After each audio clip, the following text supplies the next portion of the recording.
Hello everyone, I'm Jackie. Today we are going to talk about the role of ACL. ACL stands for Access Control List.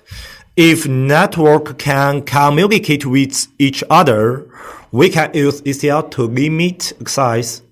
For example, in a company, we can set up restriction between two departments or prevent a specific department from access internet. ACL is a tool for control access.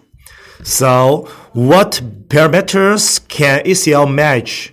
We often talk about the 5 tuple, which include source IP, destination IP, source port, destination port, and protocol.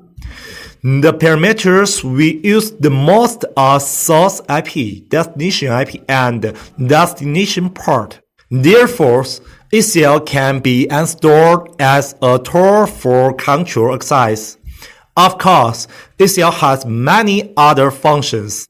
That's all for our video today. If you have any question, please leave a comment below and subscribe my channel. See you again, buddy.